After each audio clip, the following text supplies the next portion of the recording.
बहू के जादुई कंगन। ये कहानी दानापुर नामक गांव की है, जहां मीना नाम की एक लड़की अपने पति रमेश और सास ससुर के साथ एक बड़े से घर में रहती है। काफी मिन्नतों और प्रार्थनाओं के बाद मीना का ब्याह हुआ था। अब मीना अपने ससुराल में थी। शुरू में मीना के प्रति उसकी सास का बर्ताव बड़ा प्रेम भरा था, पर कुछ दिन बीत जाने के बाद एक दिन सवेरे मीना रसोई में चाय बना रही थी। अरे मीना बहू, सवेरा हुए को आधा दिन गुजर गया है, पर अब तक चाय नहीं आई। क्या रसोई में भजिए तल रही है क्या इतनी देर से? बस आई माँ जी। मीना दौड़ती हुई अपनी सास के लिए चाय ले आती है। तभी सविता चाय पीने लगती है। चाय का एक घूंट लेते ही कविता कप में रखी सारी चाय मीना के चेहरे पर फेंक देती है। मेरा चेहरा! ये चाय बनाई है या काला पानी? क्या तेरी माँ ने तुझे चाय बनाना तक नहीं सिखाया? इस चाय के पीछे कितना नुकसान करवा दिया तुमने हमारा। तभी सविता मीना को फटाफट चांटे मारती है। माँ जी, मुझे दर्द हो रहा है, मुझे छोड़िए माँ जी, मैं आपके लिए दूसरी चाय ले आती हूँ। अच्छा, ताकि और नुकसान हो हमारा। चल जा यहाँ से और घर के सारे गंदे कपड़े धो। मीना रोते रोते बाथरूम में आती है और सारे गंदे कपड़े धोने लगती है। उसके चेहरे पर मोटे मोटे छाले आ चुके थे। मीना इतने दर्द में भी फटाफट सारे कपड़े धो लेती है और उसके बाद अपने कमरे में जाने लगती है। तभी सविता मीना को आवाज लगाती है। अरे कहाँ जा रही हो महारानी? माँ जी, मेरे चेहरे के छाले बहुत दर्द कर रहे हैं, इसीलिए मैं इन पर मलहम लगाने जा रही हूँ। अरे ये फालतू के बहाने मत बना, मैं खूब जानती हूँ तुझे काम से बचने का नाटक कर रही है ना? चल पहले पूरे घर की अच्छे से सफाई कर, और याद रहे अगर एक भी सामान को नुकसान पहुंचाना तो तेरी खैर नहीं। मीना अपनी सास के डर से इतनी तकलीफ में भी घर की सारी सफाई करने लगती है। तभी सफाई करते करते मीना के हाथ से एक गुलदस्ता नीचे गिरकर टूट जाता है। ये देखकर सविता गुस्से में आग बबूला हो जाती है। हाय, इतना बड़ा नुकसान कर दिया तूने।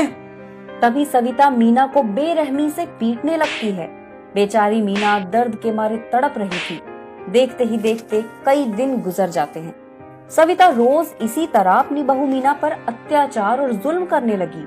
सविता के इतने जुल्मों से मीना काफी परेशान हो जाती है और एक दिन मीना अपने ससुराल से भाग जाती है और गांव के बाहर एक पेड़ के नीचे जाकर जोरों से रोने लगती है।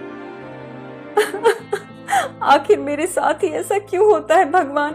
मेरी क्या गलती है जो मेरी सास मुझ पर इतना जुल्म करती है? घर में कोई भी मेरी बात का विश्वास नहीं करता। अब मैं कहाँ जाऊं? किसे अपनी दुख भरी दास्तां सुनाऊं? मीना वहीं बैठे रोए जा रही थी। तभी अचानक उसकी नजर सामने जमीन पर पड़ती है, जहाँ पर दो जादुई कंगन पड़े हुए थे। वो बहुत चमक रहे थे। ये देखकर मीना उन जादुई कंगनों को अपने हाथ में लेती है। अरे कितने खूबसूरत कंगन है ये। काश कि मेरा दुखी जीवन भी इन कंगनों की तरह खुशी से चमकदार होता।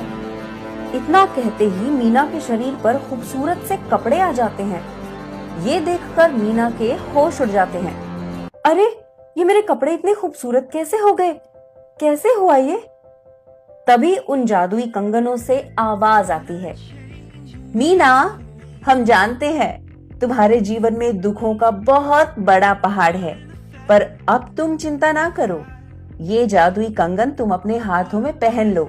उसके बाद जो तुम कहोगी, जैसा तुम चाहोगी वैसा ही होगा। अरे ये कंगन बात कैसे कर रहे हैं? ये सब क्या हो रहा है? मीना, अब उठो और अपने ससुराल चली जाओ। अब तुम्हारे साथ कुछ भी गलत नहीं होगा।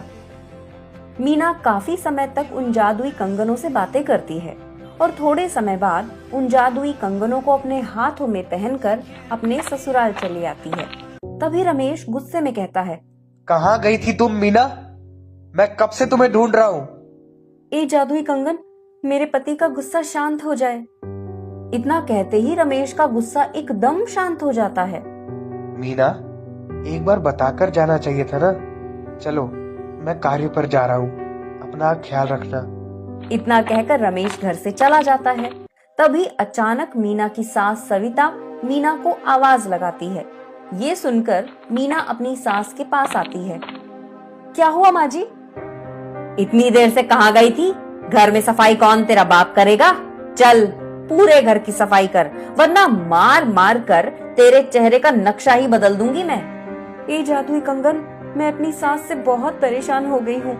ये मेरी सास 2 घंटे के लिए गधा बन जाए। मीना का इतना कहना था कि तभी उसकी सास उस जादुई कंगन के जादू से एक गधा बन जाती है। अब सही है माँ जी, आप 2 घंटे तक यहीं घर में घूमती रहिए, तब तक मैं अपने कमरे में जाकर आराम करती हूँ। मीना अपने कमरे में चली जाती है। इधर सविता गधा बनकर अपने कमरे में जाती है। अंदर दर्पण जैसे ही उस गधे को देखता है, वो जोर जोर से चिल्लाने लगता है। अरे ये गधा कैसे घर में घुस आया?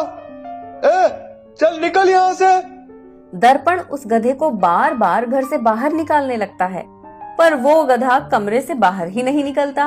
अरे ये गधा तो बाहर ही नहीं निकल रहा है, ये क्या हो रहा है? तभी दर्पण जोर जोर से चिल्लाता है। ये सुनकर मीना अपने कमरे से बाहर आती है। अरे ये गधा कैसे कमरे में घुस गया? अरे मैं कब से इसे घर से बाहर निकालने की कोशिश कर रहा हूँ, पर ये जाता ही नहीं। तुम्हारी सास कहाँ है मीना बहू? मैं कब से उसे आवाज लगा रहा हूँ। तभी मीना उस गधे को मार मार कर घर से बाहर निकाल देती है, जो कि सविता थी। ये देखकर मीना मन ही मन बहुत खुश होने लगती है।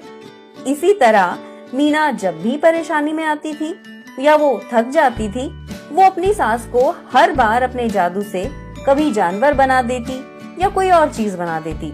उस दिन से मीना अपने पति के साथ खुशी खुशी जीवन बिताने लगती है।